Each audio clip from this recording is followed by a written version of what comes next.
More fire, champion yanko yanim. More fire, live Adom TV, so 10 p.m. to 11 p.m. Live Adom TV, so 10 p.m. to 11 p.m. Krobia metema Asante Kotoko. Kuma pema apembeba. That is the motto. Kuma pema apem ebeba. Anoni motto no. Super clash. Super fire clash. House of Folk and the host to Kotoko. Kotoko a winning game no. Referee and a rule game no. Ocha say House of Folk. Udim kugua jitum se wadim kugu. And there will be a fire professional fans na di can fire. Fans na dudu na PM stadium no. Wo mo dudu na fire but men so me fire. And them fire professional. Na ye uja more fire. Professional na ye uja more fire. Na ye koyenim. Asante Kotoko any House of Folk game no. Uhun ni saying. Kotoko agene 3 points every house in same. Wo na wo share ball ni pino. Ene join the live on Facebook. Ene memma wo hu de course e game ni. That controversy na obi e kan wasem ball no say ye go say nye go no. Referees no for once say odi abasobode kese na ma referees no. Yes. We has ni a chen waso na tie ni ye. Kotoko ekonkoden enom di nya 3 points no every House of Folk nsem 1-0 victory. And once again Kotoko akire se Ghana football in playing ujina ne nanso. Game no she ni ye o hwe the discipline aspect. Composure ne wom. I know enti na nya wan say coach Karim Zito say a discipline any determination and the boys in the win here. But after final whistle no and send me na si we chire. After that final whistle the see no unacceptable. House of Folk player okoye eko attack a referee. Me say den unacceptable. Yen so e wo board bom. Eno enye the spirit of football. Yen fair no embobo. Ocha say ye pesi promote football no. Yes. But yen fa emotions. Ocha say said ya game no eduru baby na emotions no eye high. Any said ya that officiating incident see ye controversial incident see ye e game na mo no. Me say live on Fire for Fire. Join you live on Facebook. What I say Asempa 94.7 FM live on Facebook. Join you live.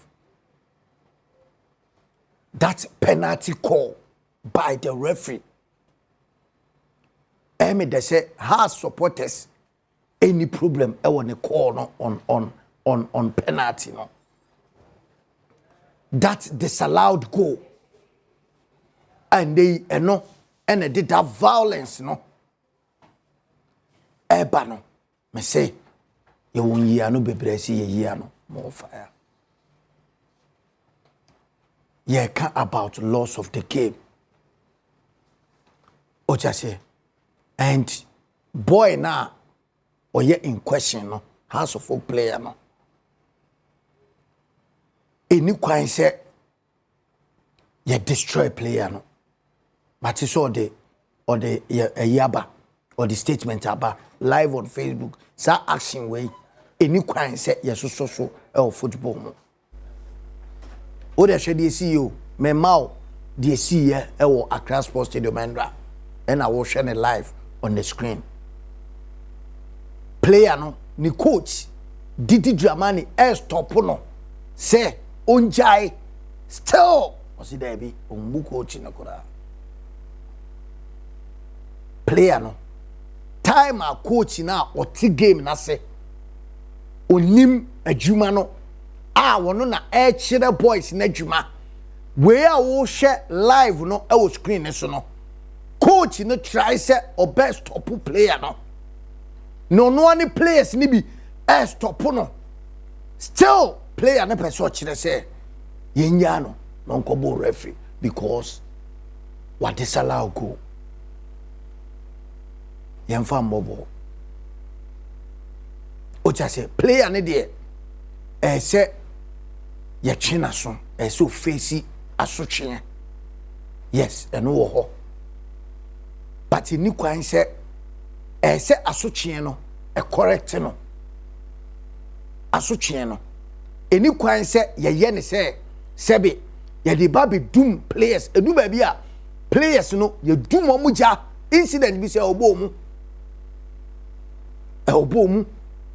enu ntina oyanso a ne ye de ho asotwe se fata ne ye de ama but eni kwan say ye de ya no kasa bi ene nsem bi esi ye hu say asotwe no ya de a pa say ba na abe correct ye game no ba na be correct sa player no said the player next time incident be say sia on famra no enhye nsem mesisiwom o cha say mama ye hu say ye guide your talent o these are the players we have any quite say you waste your talent enti na me ye careful e wo boy ne de no awie ya hu say messages be enenam and awie hu say message be enenam e kire say boy no e pacho o ja say enti na me say eni kwan ese ye twena so de but asotwe no say e correct eniema bia suban bia woda na di na yensa na homa other players say referee no ebo na pen wia when keni kwan say police for ba park so no mefa no ye wie o ja say and the referees no so musuade these are some of the things edu ba bia no before say decision bi NFA but this time no I'm saying say referees no enya ne yie ontiase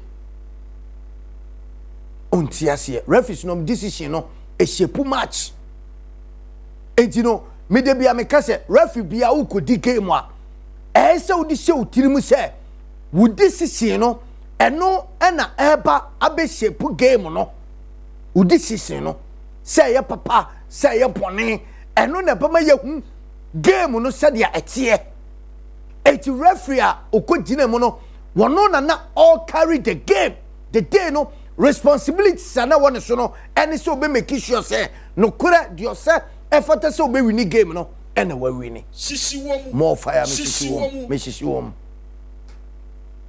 Ghana football no ye try say ye be build the trust and no started from fairness and professionalism o cha say ni nyina no eye adwuma Kotoko deserve credit for that win because omo maturity in the game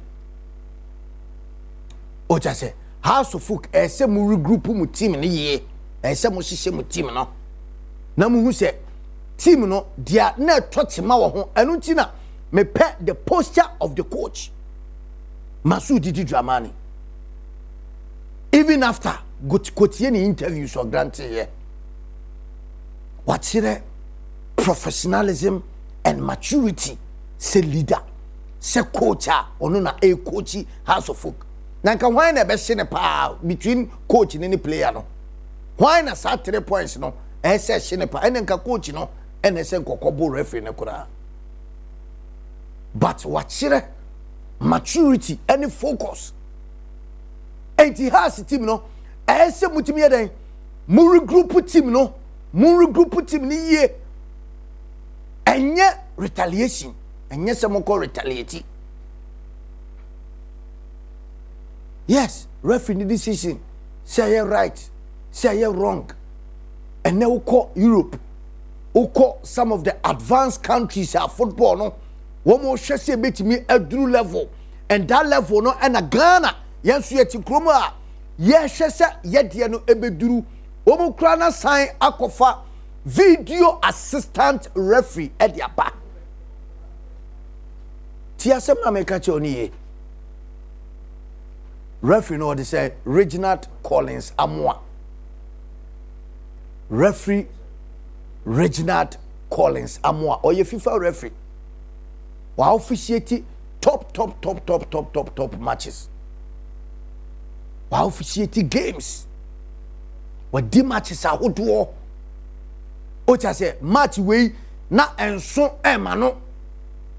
Or your professional referee or your FIFA badge referee. Match we na enso ema no enti na mene efe ne adwene se wo mo ti ase se emfa ho any criticism sa edi kan eba ye proud to the game no referee ne bedi o de ba se yenyi referee ne mfirima wan ne yebekwa akofa no another referee ne de ne beba. This time referees no akire that professionalism no regardless say yenni video assistant referee no wachire say adwuma no onimye ombetimi aye and they did it.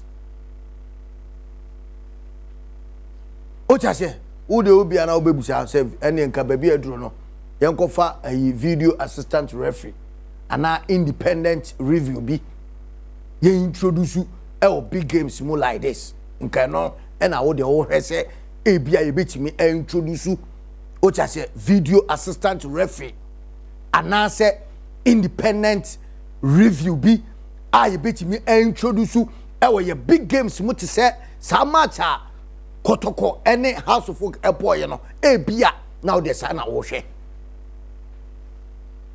But House of Folk player or attack referee no busa ho say saying asesi no efe no eso mo handle incident nankasa. Saying eso mo handle this particular incident.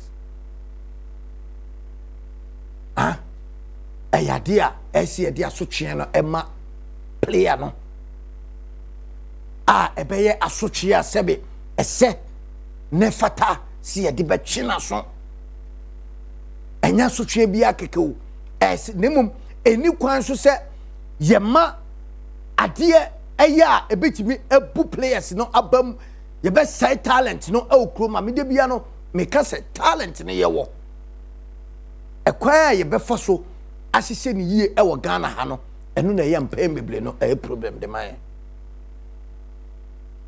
enti sanity ye protect your players no me say me de say ono ankasa aba out abepa finish me dey say sa letter no say ono na de ba ye dia because me see me who messages bi enam enye official da letter head bi so but me who say enam say player ne ye dey pacho say game ni mu no ni ye twitwa no dodo enti no ono ankasa ye be pon ni nyina no na ofo say referee no in protect no enti ya wo yes adia wo ye no say ono an e kasa meba no me ye say me nyo parado but dem ye sure say and the meetings upon meetings into ono so no went me amfa call no Kotoko 4 wins ewo on last 5 games against House of Folk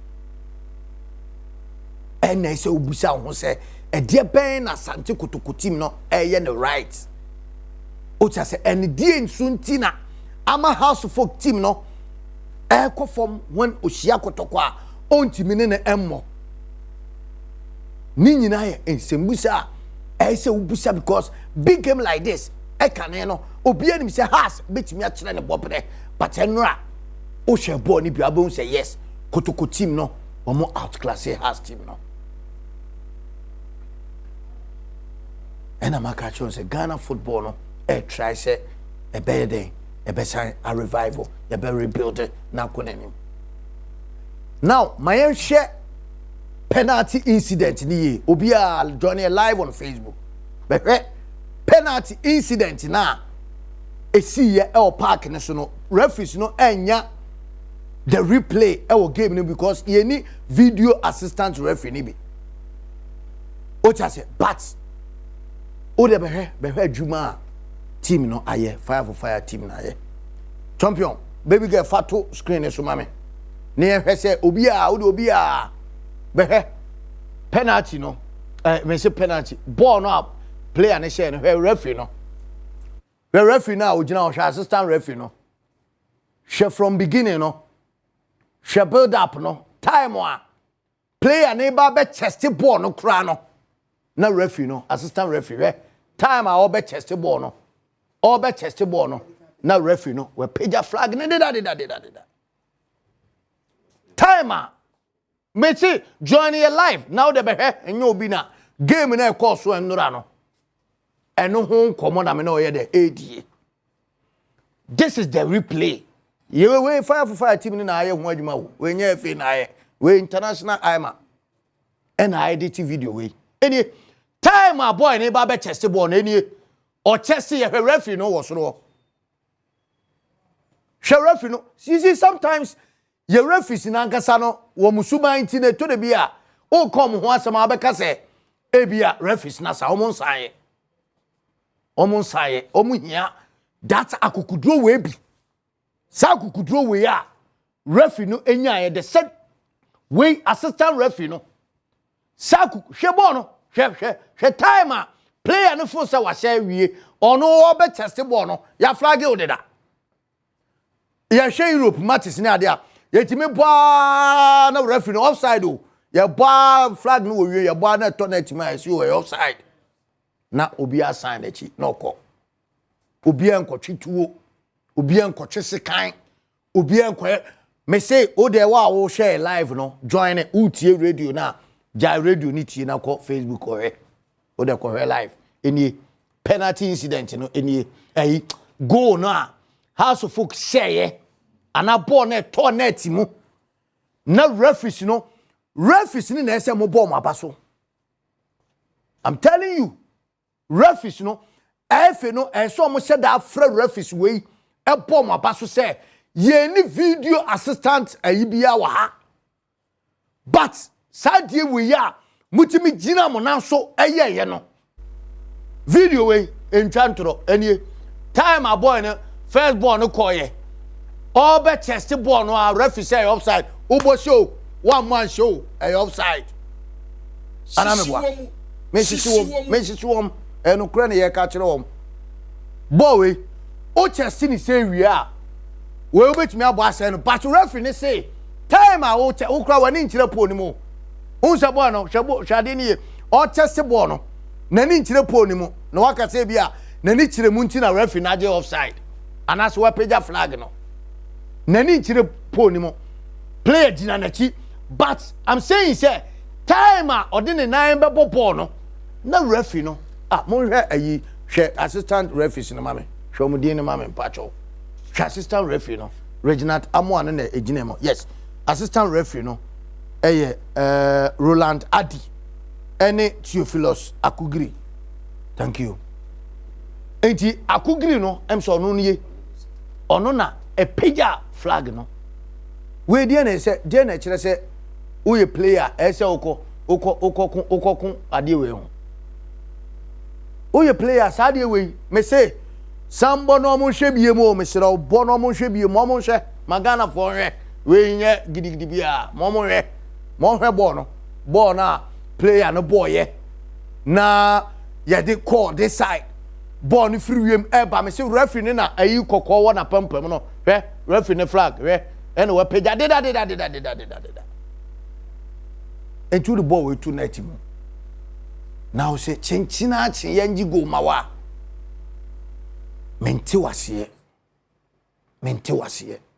me ya sure say obia onya replay no be share sa video we a ubenya adwen sakra now the abaso body ese efata ama Akugiri referee na opeja flag no ene Roland no assistant, in fact line 1 line 2 and the center man awo Ginemo Collins amwa na wa bom abaso mom video we ntwantro we video na da ho no me maka kiro na ya FA president ka no or see if you lie, lies will come after you.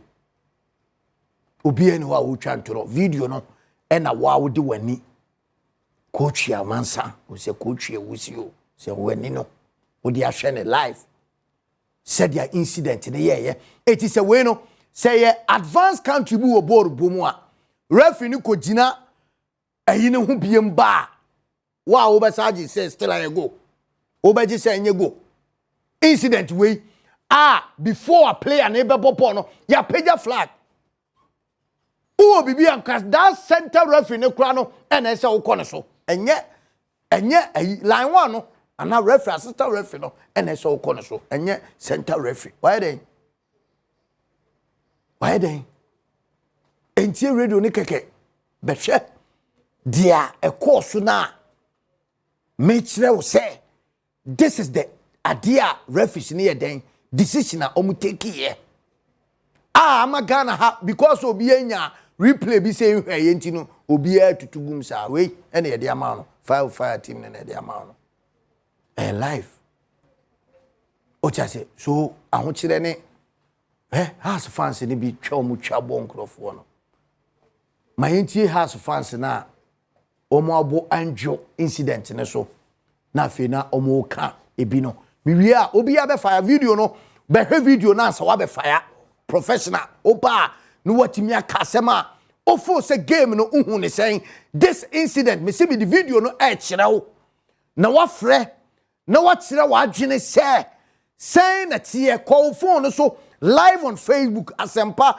94.7 FM live on Facebook this incident uhu ne saying time referee no unso obiya video na aba out no omo ntimi an capture assistant referee no but this is the video yenya sa angle no enye lie cha enye lie de paper ebe twa lie atia no referee no before player no ba be test ball no na wadane ne ho ede ne nan aboni nyina no na ne flag no na eden na wo wiem. I'm only expecting FA ni say omde abasobode cross fata ebema referee no just to motivate him because they did very well.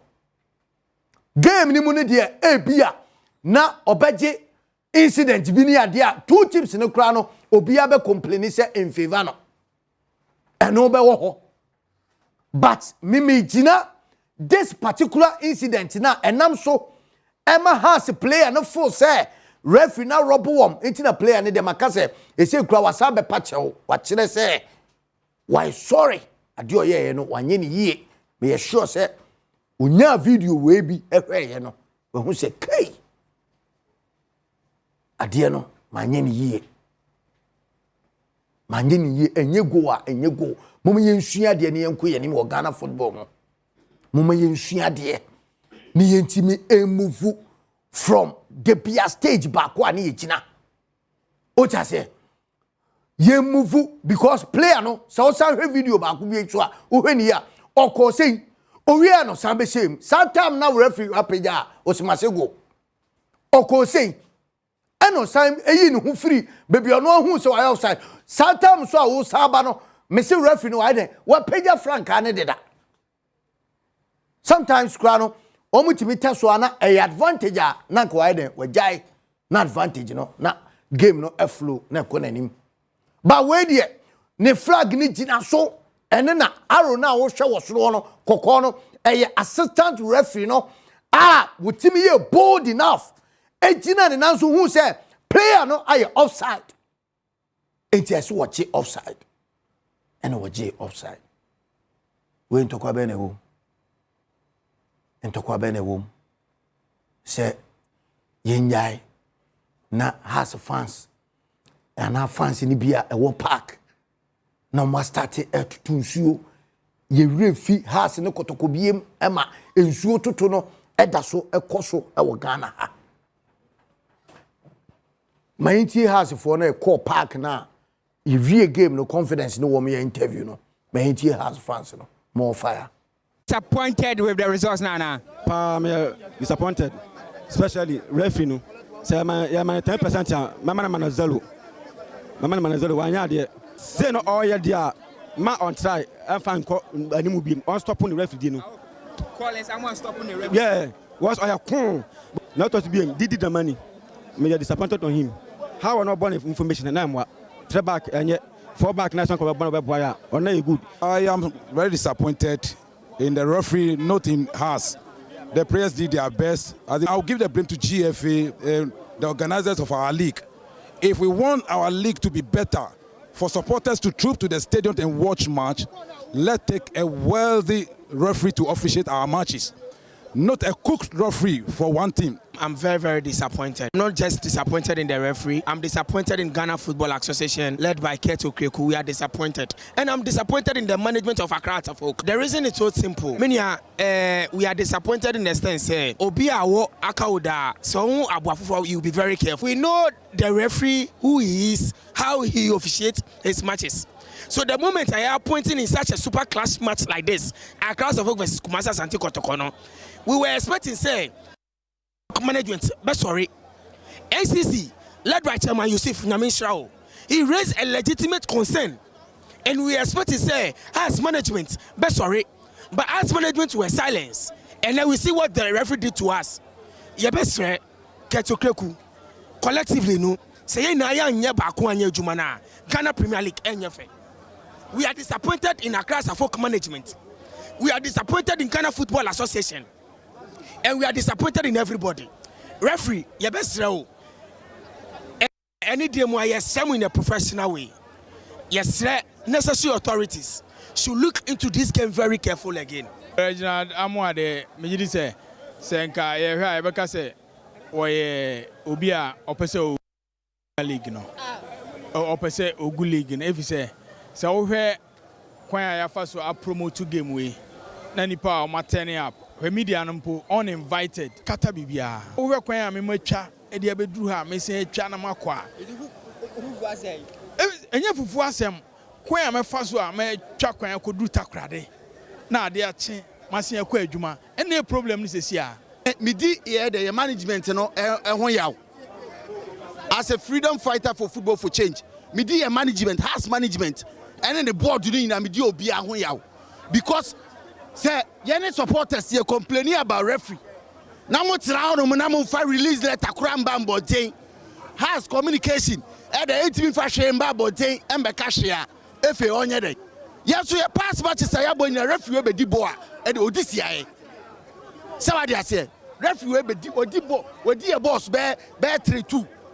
Say what dey say oditi aye. And they are raising issues about him. By your board management me am fa letter. At the Amba Bontain has board no so be catch romo has board no me catch romo omunya de ese efota ema boys no and then omunya ema players and they don't want to talk about it. They know I don't players no do amkana they know and na me catch say they know omunya de o say e de omunya ma boys no and then na me first time I who say has abo ball me fan so Asante Kotoko e boy players no ye pon no mo call some rushing the referee because referee even 5 minutes no the two so no so referee there one yard there cry and there see someone yamana you go up on the referee school and to go on a beautiful goal no won be that what again see has yamana you go otaya sir uncle so here oh say about the birthday must say lamenti cry offside goal kulana kamonye mana kanye 1-1 mansanye mo paneti no yes that ya ma referee sikansen ko onye wanye ni anya offside goal monye ne sane fa ne birthday tete dokro na sei enche na me so apolo ada na mo yesa se Kotoko ese ya cha team bia ade me disappointed because Osha referee the performance and na say bia woni Oja more fire has fans ni bi on say adebu o wa hyewa utimi gina hyew ni mu kekansem me hu ayi chef phobia from Takrade. Wa hwe kwan ese wini ba kwan ne kura be sama obu fumo. E kwan a watwa free Takrade no full say team no mo team ni nye rada. Enye obi na ese mutwabo no referees no ma kirao de tie ne say game no ye wiye no most of the stations na wo mu twaye no omo anya angles ni yie me na menya angle ni ya me de ama no angle no ene ye de ama house of folk omo so search na 11 church 114 years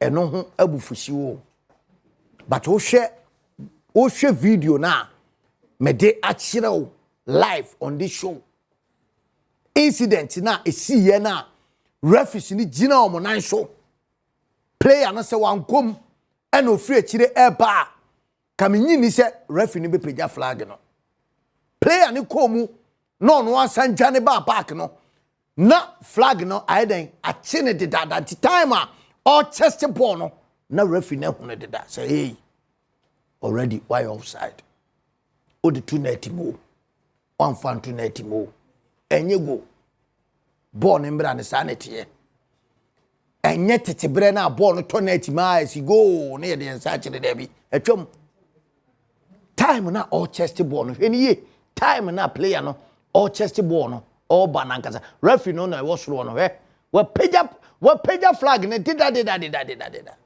wa page flag ne dida e dia ma eti problem na free him biem o chase 0302211701 o share game ni bi utie commentary o sign ahye ewie me de akyerew ene me de ade na kyerew de ekoso de ma referees ne disala go no e before say enye ne kwanso no enna me de akyerew live on the screen enti wo so fa o fire na bra professional enya tem didie emfere embedi obi atem o chasa no pay metie Dr. Nyahota Makro said na o twabo referees no na me wra ho me ye sure say efi no enim the rightness o moye mame fa Pauli mame ntio more fire Pauli wakumaka na what say ensuroja more fire ye dan akopon ase yes I damasi pa me bo mabaso more fire so ni I my mo yakopon dom me Pauli endura na yeti Accra Sports Stadium mini Ebenezer mo ye nyina na ye ban betina ye me ba studio kra last Saturday no nyimre na woni ho ye so kwan ene ye beji ye tekitini ade true I my ni Ebenezer mo ni Pauli ni ene ye ban na kwabi maminka bibinche hasofo kufo se mimi Pauli ami furu ba bieni na me bre Ebenezer woni moa ne ya Pauli so se ne moa ye hwebo ne dipo ne ti ache no enura me was stadium asana match ne be start na oni metra baby e ka se VIP apa lowan ase ho pa no be no mo ji handbed na ase ho a wo views ni kre onim first half referee no modern ball no me man 100% na second half no and na referee no ma bi onye ni yie incident Pauli tieme incident we watch a video ni biem hu ne say enura me hwe message ni biem me say enura sa me kasaba enura has of folk go no share ye no e clear off me say na me wo pack me mo bi nkohwe more fire me fa Lenos ma ono so mra na yenko anim Lenos ma mentio more fire Lenos ma mentio Kobe more fire nyame shirao wow me ya house of folk supporter pa it's a house enura ye share say no na me yare ebe pema ne me daso yare but yam ka na kure she football no enya gidigidi nyanta kwa anura nsuo na ya tutunu ese ya kai kwa kira edidie nye eba Ghana ha enti se dem kura mata winya betere o de ta la priwe mukana sama na wo musa do mu eba share match ne se tintina wo nunti match no so enu so bufuo ehye mu dada More fire. Okay. Me ko ani man fa therefore mama ntie unso more fire therefore. Champion o timenka. Therefore be so. Mama ntie more fire. Yeah, this turn. National. Mama yenya to boase. And the referee no claiming Yankupon him. Panic no idea Yama Kotoko. There's no way to referee here than Yablidia Classico or Baggy happening to Yama Kotoko. And has of folk go into a share. FIFA Malano saying, oh no, assistant referee not could be who playing him. Oh no, no, sense Kotoko Moja when you want to tell my classroom one and will pay that. Why has a Kotoko defend that in a car ball? And I say, you Kotoko defend that. FIFA Malano was to come with blow. I yes a Ghana law. And now I'm we have it. If you say you better your referees, we don't want you to say you are no moon time lano. That's all the decisions here in Baba. M1 football. More fire. Me enko anim.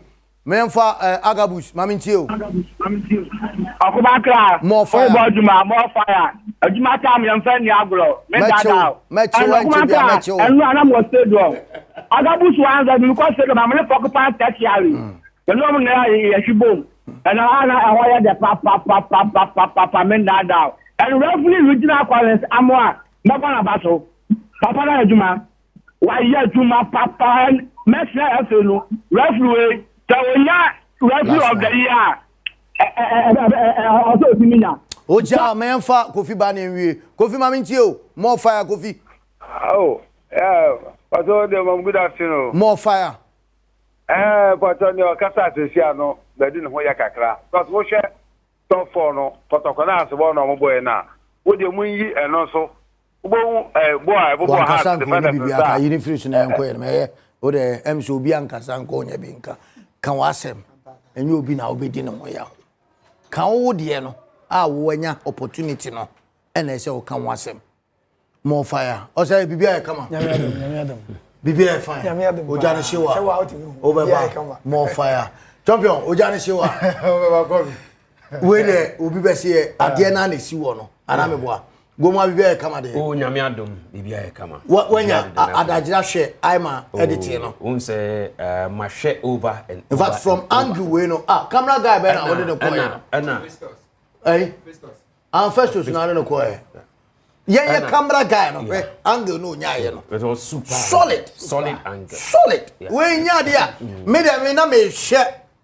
Assistant referee incident ne ba yin na make am say okay ti me menya video bia ye be share assistant referee na ne ya hwe say ampa say no we pagya flag no ana ompagya ye eti no ya me sure say no na was stadium of course now maminti o na membra go mu aho na osenso fa kranka on. All right, yan jeti for na Kobi no krenya me anim ni enra incident ni say na me ne Philip 2 ena na eto mo fire ye capture scene no said cameraman and so capture and it was the same thing any nya look ball na you share on any day say we obi a no kreka ketua bi wo mu a say ogitum say ball no the referee had it correct onyane yi it was perfect decision initially me ka say the category photo say oh boy there as any offside but you hear video ni biem no na ka say Philip say oh boy there linesman onyane correct okay o dey flag na no raising it to nchen a dey na mabo na offside time na cross na urban heart of a player now or head them one back into action no the ose go na ofri behind the two Kotoko defenders no and obese o muntam and san o dey na bo edge ball na control no abodi exactly so if when the ball was in motion no he was in an offside position. It's your no san huri ba say. On the free trade, ebe fast Samba Onel and then the playing partner and infini and I didn't control ball and body share. Okay. The action was perfect. The goal was nice, but then the pre-action no and the man here offside. It's offside. And you're offside on any day. Odama dia chia offside. Or reverse china aside the court and ra offside. Has for ni na nyintum say ball. Na offside. Na omo nyintum say omo team na ball na ye no. Kobe, you bought 300,000 minutes at the Kanwaka, both to Kobe and Shago. O me na. Kobe and Shago. Kobe and Shago. Let's go to Shago. Men can say open play go.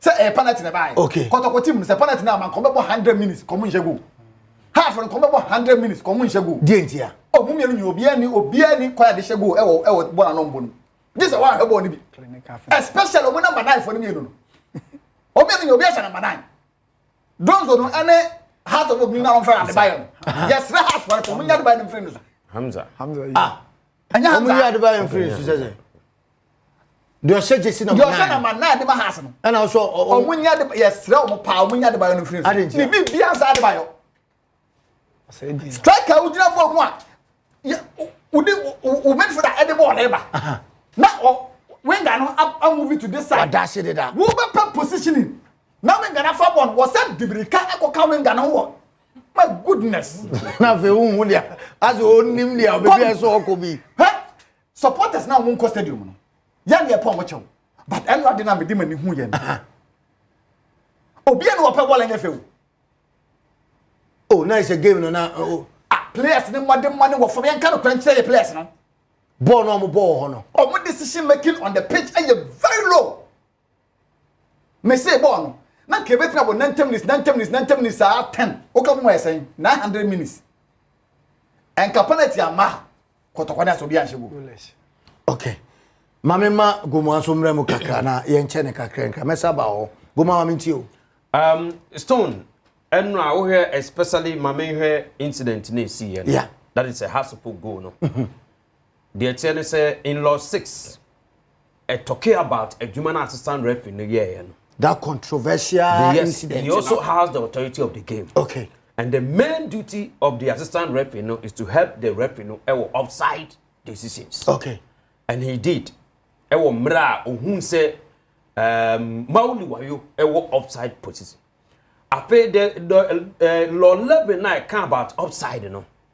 also I can say the position of the player when the ball was kicked mauli wayo emra has a cross in the air ban no offside position there was a two offside kick, position two kick emra has a cross no na offside position two emra Kotoko player nene has a player ne ko struggle ewo wiem eba he ni nyina na ogina ho na o ye onside at that moment no your onside enunti se pass na and as a ball na e call Mawuli wayo no the law 11 is can about to say the deliberate say if an opponent deliberately emma ne ebia ni opponent no ye pass and ye outside enti emra ball na efi e call wiem na has player no and Kotoko player no cost strike ye no and son na Kotoko player no pin ball na kono it wasn't a deliberate from Kotoko player yes you player need the Frank Duku na Abura Duku yeah Abura munya omfa Duku na friend no munya de ba no esro pa de ba ya friend we din enti Kobi enti emra Kotoko player ne has player cost strike we wiem Kotoko player ne pin ball ne call ni goal pole ni no it wasn't a deliberator na all my pass unim say Kevin Osesibe Emma pass Emma Morphin Dosu it was an clear outside or T ball so to me say ya na nkene go because Kevin Osesibe deliberately no person man goalkeeper na pass enti o de mae no say be to a no so what say ya Morphin Dosu say ya nka rep ne beje ba Kotoko player na oni has player ko wiem e cost target no pin ball no ma ball ne e call ni goal pole ni mo no it wasn't a deliberate okay but enam say na nye deliberate nti ena Mawuli wayo ko fa ball na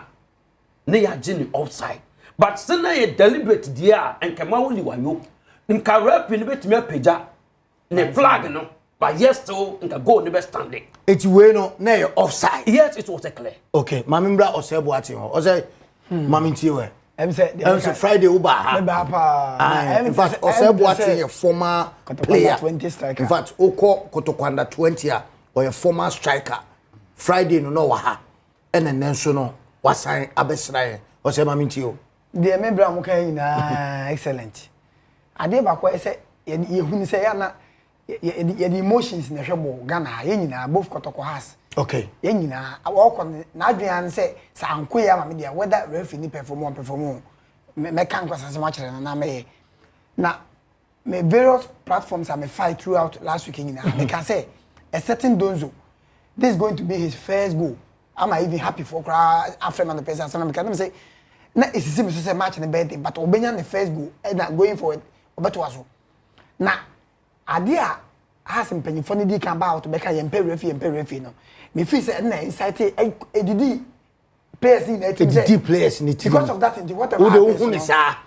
We team sempenyi fo na meka sa no man refi no ene empe no enti sa de because first pop no kra mete se ba ku bi so kra san aka se na nke so mpeni fo no etu ho na enti kam Kotoko for focus on how to score because you need abetamo how are we going to score yeah plan no so plan towards referee mentality ni na referee going to the match no referee na we no na me hwe match na mo VVIP ade bakwa kam ya main knife na was there the similar thing happened. Lansman na ya de opeja we no main knife no Lansman ne peja no was had to form and the ma go ne kwaye go a oje ya de asemnisi no the same thing ba we no de ejina so say ya Kotoko de no ko ejina ishma do second go no opeja no say ejina straight a ka referee ne nya but was had na o hwe ne yeso abo se center referee no afi o san share ne nipa no hu se ade ne ejina so no o se no ano no it me kind yes stick it to this or your partner it me kind main knife say Lansman ne peja na me na mo Tata mo 120. Okay. Opeja no because of air class post stadium crowds on na afi Valentine so we be please wo mo. No say to offers the reference wo dey to dey bia one na kan wo dey na me so yenye na Kotoko say entiase. That was the design e man buy. I was there live. But we need the energy na so it was standing on where you brought say I na say me be CBM. Okay. And so kai. Me gina so whatever happens wo ba mo the referee no nyame hira no. Na dem then say don't so me can say okure a penalty ni buy no. Mo samba na ese ko bo me hu say ye coach signal samba go and take don't so know tin coach to himself fatu was me amebo because na me medical your feelings one na ese o shegu no and I am so on ko no say me sha hasa samba by in the first match against Has no so man of the match so on first match against Has or President Cup was the man of the match if you work on maybe obobo fine ti se me so me to sha against Has maybe I'm going to perform but when soon so one criticizing this oje 2005 for saying o she go film ewie me na me coach a ko wie na ka mapija na san obetrase na ma pack midfield na ka no mabo say $2,500 na ka me no mabo because ke na wo che no so ko Has de oni le boni empon ya until the bones are rotting no when you go na wie striker o mere passenger when you go na wie won ko tna so nyuna home na pack midfield na afa ye no mo o de enje bi na ina ya mo say etide na wo catch fans a former player ya say o stand the three bi o Kotoko for ya na swelling headed say be ko ite o ye nya we de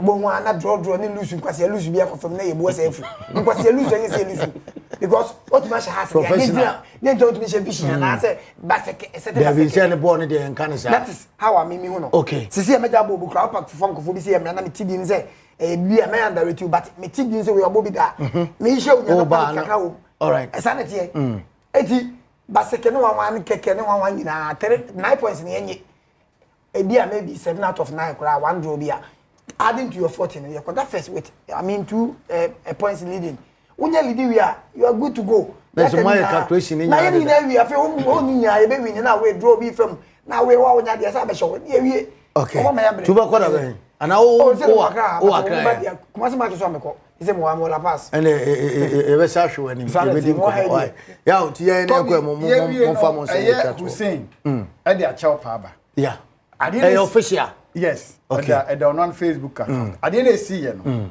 a very normal okay nti eno na baby girl dey two screen so that I say a very normal in derby games say o kan wa ha say omonko kakra so anya de omonko say Kotoko ya mokotoko eno bi akoko aburusi eno bi akoko aburusi ya mokotoko na as enkwasresere o kan ka cho say hwe wano kasa yi me say onko kakra derby bia no e bosresere Kotoko na has ya monsresere nya wadam for the player no back etu de see ye no kwara say see ye no na ne bu fu ya na we fa am say ha derby ni nie ya show mo na nia bre but ba bia na say nkasa bi ode adwene to kakra na say who say we yes commissions sometimes we timi no wadam for bia say obu ofuna boys aka ja no ja na say open to kwa so no ja kakra e ho no time the coach ni so ni mu no no ja e say ko ja wa nya e na o course so e ho punishment be no be try na say obo derby 4 matches ban bi and 2 matches ban suspension bi ni ska bia but you see ya na there obi ankasa sabi e nkransem matis amafo be ka bi enye very normal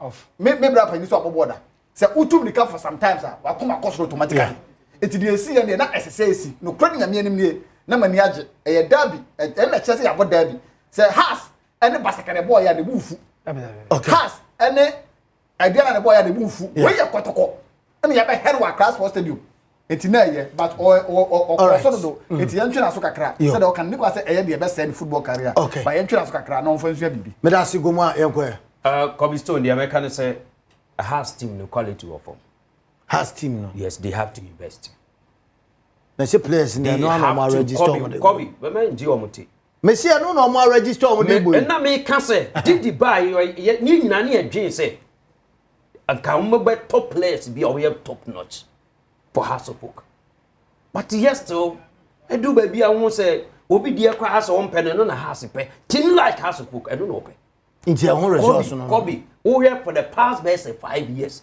and now 10 years equal look at the players I remember House of Folk here when you have quality override determination so what's now determined to say the quality maybe too all right me da say Sedazi enie ena enchebian so ote the super Sanogo and so ote ne ka sanso ena Osebo aten ono so a former player ebe kan wan nei e de dwumedie no ebro me den de Kobe Stone okumankra ba ko amaka ensuruja adura enwe no nomere 1 oja